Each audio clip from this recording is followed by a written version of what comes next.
ಶ್ರೀಕೃಷ್ಣರು ಭಗವದ್ಗೀತೆಯಲ್ಲಿ ಹೀಗೆ ಹೇಳಿದ್ದಾರೆ, ನೀನು ನಿನ್ನ ಕರ್ತವ್ಯವನ್ನ ಅಂದರೆ ಕರ್ಮವನ್ನ ಮಾಡು, ಕೆಲಸ ಮಾಡುವುದು ಉತ್ತಮ.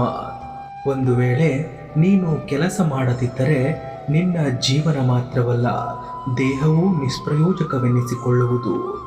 ಮಾನವನ ದೇಹದ ಉಳಿವಿಗಾಗಿ ಪಂಚಭೂತಗಳು ಹೇಗೆ ಮುಖ್ಯವೋ ಹಾಗೆ ನಮ್ಮ ಕರ್ಮವನ್ನ ನಾವು ಮಾಡುವುದು ಮುಖ್ಯವಾಗಿದೆ.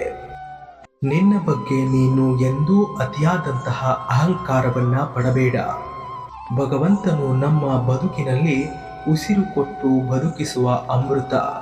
ಆಯಸ್ಸು ಮುಗಿದಾಗ ಉಸಿರು ನಿಲ್ಲಿಸಿ ಕರೆಸಿಕೊಳ್ಳುವವನು ಅವನೇ.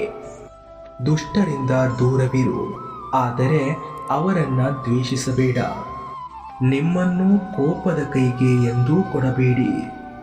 ಕೋಪ ಬಂದಾಗ ಆ ಕೋಪ ಇಳಿಯುವ ತನಕ ಶಾಂತವಾಗಿದ್ದರೆ ಅದರಿಂದಾಗುವ ಅನಾಹುತವನ್ನು ತಪ್ಪಿಸಬಹುದು. ಇನ್ನೊಬ್ಬರಿಗೆ ಕೆಟ್ಟದಾಗಲಿ ಎಂದು ಕನಸಿನಲ್ಲೂ ಬಯಸಬೇಡಿ. ಮೋಹದ ಬಲೆಯಲ್ಲಿ ಸಿಕ್ಕಿಕೊಂಡವರು, ಕಾಮದ ತೀಟೆಯಲ್ಲಿ ಮೈಮರೆತವರು ಕೊಳಕು ನರಕದಲ್ಲಿ ಬಿದ್ದು ನರಳಾಡುತ್ತಾರೆ. ಕಾಮ, ಕ್ರೋಧ, ಲೋಭ ಎನ್ನುವುದು ನಮ್ಮನ್ನ ಅಧಪತನಕ್ಕೆ ತಳ್ಳುವ 3 ನರಕದ ಬಾಗಿಲುಗಳು.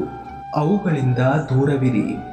ಭಗವಂತನ ಪೂಜೆಗೆ ಬೇಕಾಗಿರುವುದು ಧನ ಕನಕವಲ್ಲ, ಕೇವಲ ನಿಷ್ಕಾಮಕವಾದ ಭಕ್ತಿ.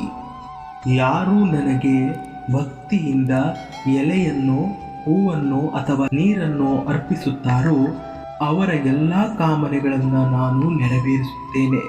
ಪೂಜೆಯಲ್ಲಿ ನಿನಗೆ ಬೇಡಲು ಇರುವ ಅಧಿಕಾರವೆಂದರೆ ಕೇವಲ ಮೋಕ್ಷ ಮತ್ತು ಭಗವಂತನ ಸಾನ್ನಿಧ್ಯ.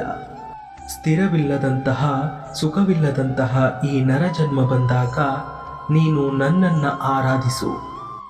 ನಾನೊಬ್ಬ ದೊಡ್ಡ ಪಂಡಿತ ಎನ್ನುವ ಅಹಂಕಾರ ತಲೆಗೆ ಬಂದರೆ ಅಂತಹವನು ಮಹಾದರಿದ್ರ ಎನಿಸುತ್ತಾನೆ.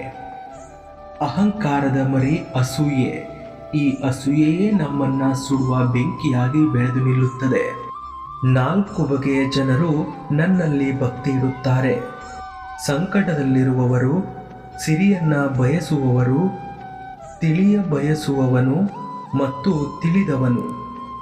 ಯಾರಲ್ಲೂ ಯಾವ ಕ್ರಿಯೆಯೂ ಭಗವಂತನ ಪ್ರೇರಣೆ ಇಲ್ಲದೆ ಆಗುವುದಿಲ್ಲ. ಅಂತಿಮವಾಗಿ ನಾವು ತಿಳಿಯಬೇಕಾಗಿರುವುದು ಏನೆಂದರೆ, ನಮ್ಮ ಜೀವನದಲ್ಲಿ ಏನು ನಡೆಯುತ್ತಿದೆಯೋ ಅದು ಆಕಸ್ಮಿಕವಲ್ಲ, ಅದು ಆ ಭಗವಂತನ ಇಚ್ಛೆ. ಇದೇ ತರಹದ ಇನ್ನಷ್ಟು ಹೆಚ್ಚಿನ ಮೋಟಿವೇಶನ್ಗಳಿಗಾಗಿ ದಯವಿಟ್ಟು ನಮ್ಮ ಚಾನೆಲನ್ನು ಸಬ್ಸ್ಕ್ರೈಬ್ ಮಾಡಿಕೊಳ್ಳಿ. ಧನ್ಯವಾದಗಳು.